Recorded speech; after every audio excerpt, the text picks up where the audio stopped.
A cada hora que passa, aumenta o risco de colapso nas minas da Braskem, em Maceió. E você vai ver também. Em discurso na COP28, Lula cobra o cumprimento dos acordos firmados em conferências climáticas. Brasil passa a comandar o G20, o grupo das 20 maiores economias do mundo, nesta sexta-feira, com foco em inclusão social e transição energética. Israel não retoma a trégua com Hamas e volta a atacar a faixa de Gaza. Tribunal de Haia proíbe a Venezuela de tentar anexar Essequibo. Referendo estava marcado para domingo. Essas e outras notícias você confere a partir de agora. Olá, boa tarde, seja muito bem-vindo. Nós estamos ao vivo, agora 1h04 pelo horário de Brasília. E vamos juntos conferir o que é notícia no Brasil e no mundo nessa sexta-feira. A Defesa Civil de Maceió emitiu um alerta máximo devido ao risco de colapso de uma mina da petroquímica Braskem na Lagoa Mundaú, no bairro Mutange. A área já foi desocupada e a recomendação é que a população evite transitar nessa região enquanto medidas de controle e monitoramento são aplicadas para reduzir o perigo. Vamos ver. A Prefeitura de Maceió decretou situação de emergência por risco iminente de colapso de uma mina da petroquímica Braskem. A previsão é de que crateras abram a qualquer momento. O desastre é devido a abalos sísmicos na área no mês de novembro. A Braskem começou a explorar a extração de salgema em 1997, mas teve de desativar a operação em meados de 2018, quando 5 bairros de Maceió começaram a afundar devido ao colapso do solo. Acredita-se que desde então, 50 mil pessoas ficaram desabrigadas.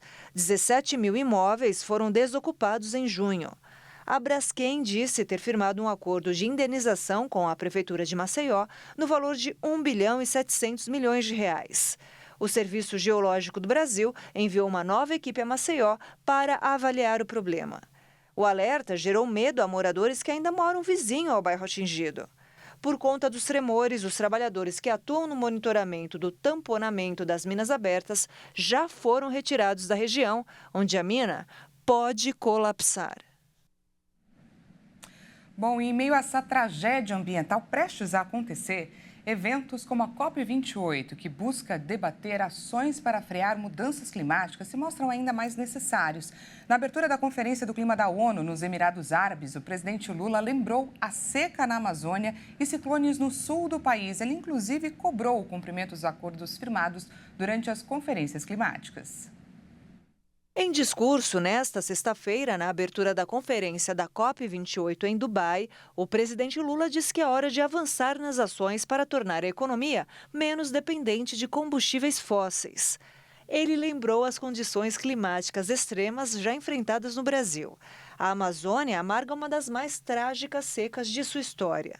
Também citou que no sul, tempestades e ciclones deixaram um rastro inédito de destruição e morte. Lula falou que os governantes não podem ser eximidos de suas responsabilidades. Os países devem se unir para então resolver os problemas do clima. Afirmou que só será possível frear as altas temperaturas se pararmos de queimar todos os combustíveis fósseis. O presidente brasileiro acrescentou que o planeta está farto de acordos climáticos e de metas de redução de emissão de carbono não cumpridos. Ele falou que é preciso atitudes e práticas concretas.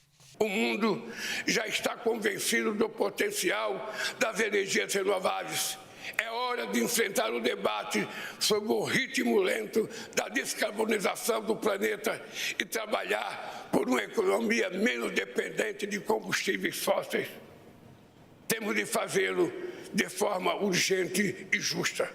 Vamos trabalhar de forma construtiva com todos os países para pavimentar o caminho entre essa COP28 e a COP30 que sediaremos no coração da Amazônia. Lula lembrou também da guerra e insistiu que o mundo gasta mais em armas, quantias que poderiam ser investidas no combate à fome e no enfrentamento à mudança do clima. E o Brasil assumiu hoje a liderança do G20 com foco em inclusão social e transição energética. Sob a gestão de Lula, o Brasil passa a comandar a presidência temporária do G20, o grupo que reúne as principais economias do mundo e que vai contar neste ano com a presença da União Africana. Criado nos anos 1990, o grupo reúne as maiores economias do mundo, responsáveis por mais de 80% da economia global. Além do Brasil, também integram o G20 países como Estados Unidos, Alemanha, Canadá, Itália, Japão, China, Argentina, Inglaterra e Rússia.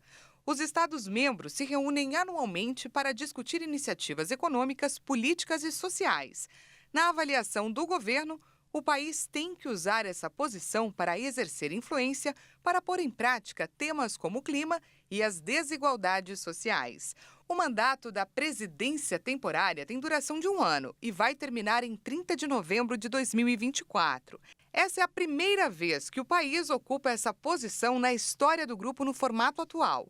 Nessa fase, o Brasil vai criar 2 forças-tarefas: de combate à desigualdade e aliança global contra a fome e contra a mudança climática.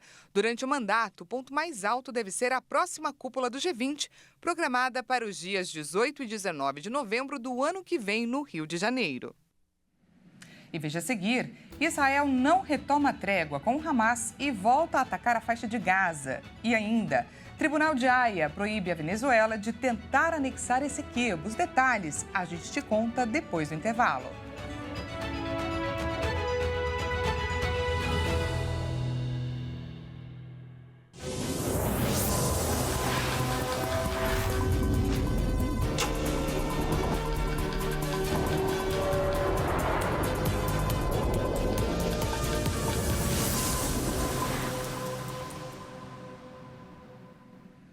Seja bem-vindo mais uma vez. Nós estamos de volta e ao vivo, 1h12 pelo horário de Brasília. E voltamos a falar sobre Maceió. A área de risco já foi desocupada e a recomendação é que a população evite transitar nessa região, enquanto medidas de controle e também de monitoramento são aplicadas para reduzir os riscos, para reduzir o perigo. E essa situação, gente, que a gente acompanha de perto, de mais uma tragédia ambiental que está muito próxima de acontecer, infelizmente, não é de hoje. O problema foi descoberto em 2018, quando um forte tremor de terra fez surgir as primeiras rachaduras nos bairros. Para a gente entender melhor esse colapso iminente de uma mina de salgema da Braskem, a gente conversa agora com Marcos Carnaúva, que é engenheiro civil, consultor. Seja bem-vindo, Marcos. Boa tarde. Boa tarde, Marcos. A gente que agradece a sua disponibilidade. Gostaria, Marcos, que primeiro o senhor nos explicasse melhor que tipo de tragédia ambiental está prestes a acontecer. Esse problema começou em 2018 com um abalo sísmico, com um tremor no bairro do Pinheiro, que está 55 metros acima da orla lagunar, onde ora está ocorrendo um afundamento que acelerou nas últimas 48 horas, razão do impacto social e de ações da Defesa Civil com ameaça de desmoronamento de uma caverna.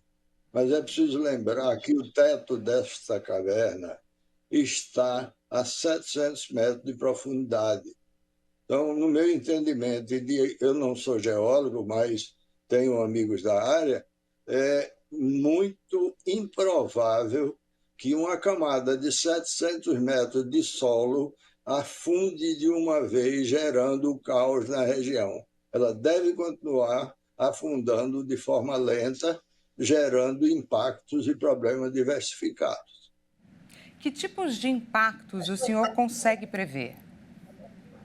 Olha, a inundação dos bairros baixos, porque quando a massa de solo entrar, mesmo em profundidade, vem água da lagoa, vem águas subterrâneas também para preencher, e vai haver uma inundação regional, mas não significa que digamos que a cratera vai engolir o bairro. Não, eu não vejo por aí. Vai prejudicar também o complexo lagunar, do qual dependem 120 mil pessoas da pesca. Isso aí vai haver também um impacto. Agora, muita coisa na mídia, infelizmente, através da internet, começam a assustar a população. Então, é melhor ouvir a Defesa Civil, estadual e municipal, apesar delas não se bicarem muito bem, eu não sei se por razões políticas, que tem muitas na nossa terra, e é preciso buscar nas páginas deles e na da CPRM, que é o órgão federal, a atual situação regional. Por isso que é tão importante, não é, uma entrevista como essa, para que a gente traga para a população as informações de fato. E olha, esse é um problema que começou lá atrás, certo? A gente sabe que no passado, falar do passado não ajuda muito, mas para que quem nos assiste possa entender melhor, porque o objetivo é esse, o que poderia ter sido feito para evitar, por exemplo, uma situação como essa? Não perfurar as minas, mas isso era improvável na época. Isso rola desde 1970, são 38 cavidades, previstas inicialmente com a largura, digamos assim, de 70 metros e a altura de 150, e elas, ao longo do tempo, foram se expandindo pela injeção de água para a dissolução do sal. Então, aumentaram. Tem um fenômeno que se chama coalescência, ou seja, emendou uma caverna com a outra e pode estar um imenso buraco lá embaixo que vem sendo preenchido pela Braskem com areia. Com esse início de enchimento da mina 18, que é o alvo, houve tremores de terra. Eu não digo sismo, porque sismo é terremoto. A terra tremeu. Provavelmente parte do teto da caverna desabou e saíram pedaços caindo e gerando esse abalo superficial. E vai continuar. Nós conversamos com o engenheiro civil Marcos Carnaúba. Muito obrigada, Marcos, por todo esse esclarecimento aqui para a gente. Eu agradeço a oportunidade. Uma boa tarde. Ótima tarde para o senhor também. Até mais. E a produção industrial cresceu em outubro, terceiro registro positivo. Mas, segundo o IBGE, o setor ainda está abaixo do patamar pré-pandemia. Depois de fechar o terceiro trimestre em estabilidade, a produção industrial brasileira cresceu 0,1% em outubro. De acordo com o balanço do IBGE, esse foi o terceiro mês seguido sem variação negativa. Apesar da sequência positiva, o setor responsável por cerca de 20% do PIB brasileiro ainda opera em nível 1,6% abaixo do patamar apurado em fevereiro de 2020, o último mês sem os impactos da pandemia de Covid-19 na economia nacional. Das 25 atividades investigadas na pesquisa, 14 apresentaram crescimento na produção. Os produtos alimentícios avançaram 1,6% e foi a principal influência positiva. Outras contribuições da indústria partiram de produtos farmacêuticos, de máquinas e equipamentos e de produtos de metal. Por outro lado, entre as 11 atividades em queda, os destaques vão para os produtos derivados do petróleo e biocombustíveis e indústrias extrativas, que exerceram os principais impactos em outubro. E o brasileiro tem mais um mês para renegociar suas dívidas no programa Desenrola Brasil. Os consumidores podem acertar as contas atrasadas com descontos e com parcelas em até 60 meses. Os consumidores que pretendem negociar as contas atrasadas têm até o dia 31 de dezembro para aproveitar as condições oferecidas pelo programa para limpar o nome e recuperar a capacidade de crédito. O programa de renegociação de dívidas do governo federal entrou no último mês, com descontos de até 90%. O Desenrola ainda permite a renegociação sem entrada imediata, podendo haver parcelamento em até 60 meses, com a primeira parcela somente em 2024. Segundo o Ministério da Fazenda, cerca de 3,5 milhões de brasileiros realizaram renegociações, um total de mais de 27 bilhões de reais desde o dia 17 de julho, quando começou a primeira fase. Cerca de 6 milhões de registros de clientes que tinham dívidas bancárias de até R$ 100 saíram do negativo. A Serasa, que também faz negociação dentro do Desenrola, informou que foram registrados no período 4 milhões de acordos, com descontos concedidos de quase 12 bilhões de reais. Com o pagamento do 13º, a estimativa é que mais pessoas aproveitem uma parte do valor para ajudar a regularizar a situação financeira, com o apoio do Desenrola. E mudando de assunto, as polícias civil e militar apreenderam em 2023 cerca de 119 bicicletas durante operações de combate a grupos responsáveis por furtos e também por roubos de celulares aqui no centro de São Paulo. De acordo com os agentes, a gangue da bike age tanto de dia quanto de noite. Geralmente, grupos de 2 ou 3 pessoas em bicicletas rondam uma determinada rua até encontrar uma pessoa andando com o celular na mão distraída. Entre os pontos mais visados estão as avenidas Paulista e também a Avenida São João e o entorno aqui da Praça da República. No período, 63 pessoas foram detidas, sendo delas 11 adolescentes. Com eles foram achados 51 celulares. Em nota, a Secretaria da Segurança Pública diz que até o dia 26 de novembro, 821 celulares foram apreendidos e 208 pessoas foram presas por crimes de furto e receptação aqui no centro de São Paulo. Segundo a pasta, a Polícia Militar também reforçou o policiamento ostensivo e preventivo na região. E vamos agora de destaque internacional. Os combates foram retomados nesta sexta-feira na faixa de Gaza após o fim da trégua de uma semana entre Israel e Hamas. De acordo com autoridades do movimento islamista, quase 30 palestinos morreram após o recomeço dos bombardeios. Em um comunicado, o exército de Israel afirmou que retomou os combates depois que o Hamas violou a pausa operacional e disparou contra o território israelense. O anúncio aconteceu depois que as forças israelenses interceptaram um foguete lançado a partir de Gaza, o primeiro desde 24 de novembro, quando começou a trégua. Uma fonte próxima ao Hamas declarou que o braço armado da organização recebeu a ordem de retomar o combate e defender a faixa de Gaza. O recomeço acabou com a esperança de uma prorrogação da trégua de 7 dias, que permitiu a libertação de dezenas de reféns, em troca de prisioneiros palestinos detidos em Israel, além de ter facilitado a entrada de ajuda na faixa de Gaza. O acordo de trégua representou uma pausa nos combates iniciados em 7 de outubro, quando combatentes do Hamas invadiram o território de Israel. O ataque surpresa deixou 1.200 mortos, a maioria civis, e 240 sequestrados, segundo as autoridades israelenses. Em resposta, Israel prometeu aniquilar o Hamas e iniciou uma campanha de ataques aéreos e terrestres em Gaza, que, segundo o governo do Hamas, deixou mais de 15 mil mortos, a maioria civis. E olha só, as forças de defesa de Israel apresentaram um novo mapa que mostra Gaza dividida em centenas de distritos numerados, mostrando as zonas de evacuação a serem usadas no que eles chamam de próximo estágio da guerra. Isso permite que os moradores de Gaza se orientem e saiam de lugares específicos para a própria segurança. E a Corte Internacional de Justiça proibiu Caracas, na Venezuela, de tentar anexar 2/3 do território da Guiana. A decisão foi tomada em meio à tensão entre os dois países pela região de Essequibo, a região rica em petróleo da Guiana, que Caracas afirma ser sua. A proibição vale para o referendo que a Venezuela marcou para o próximo domingo sobre a incorporação de Essequibo. Caracas já afirmou que não reconhece a Corte de Haia e que vai sim manter a realização da consulta pública. Ainda assim, a decisão desta sexta-feira, a primeira em um tribunal internacional sobre o tema, favorece a Guiana, embora não bata o martelo sobre a quem pertence o território de forma definitiva. Essequibo, uma região maior que a Inglaterra, representa 70% do território da Guiana e faz fronteira com o norte do Brasil. Pois é, as Forças Armadas brasileiras já enviaram mais tropas para a região por conta da escalada das tensões entre os dois países, com a proximidade também do referendo que está aí prevista para acontecer domingo. Então, crescem as especulações sobre o referendo que a Venezuela deve realizar.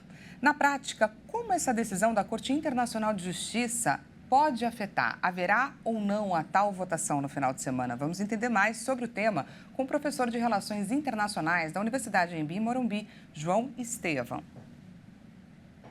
Agora, com a decisão da Corte Internacional de Justiça, o que a gente vê é um novo golpe, uma nova deslegitimação das pretensões venezuelanas. Enquanto o governo de Maduro diz que esse referendo ainda vai continuar, inclusive como uma forma de legitimação interna, a gente tem visto vários mecanismos internacionais que podem minar essa legitimidade do governo venezuelano, como a própria decisão da CIJ.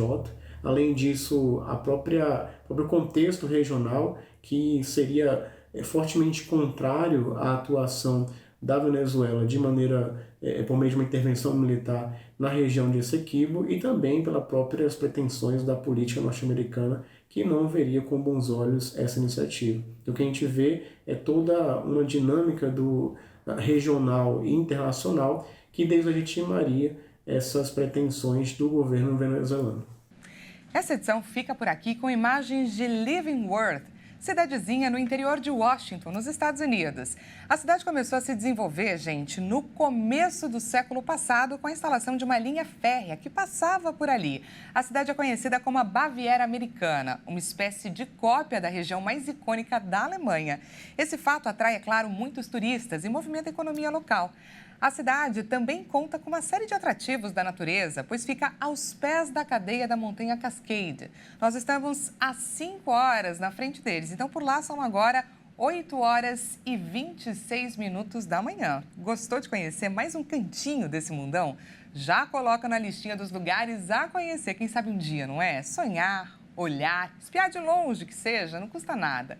Essa edição fica por aqui. Muito obrigada pela sua companhia. Uma ótima sexta-feira para você. Até mais.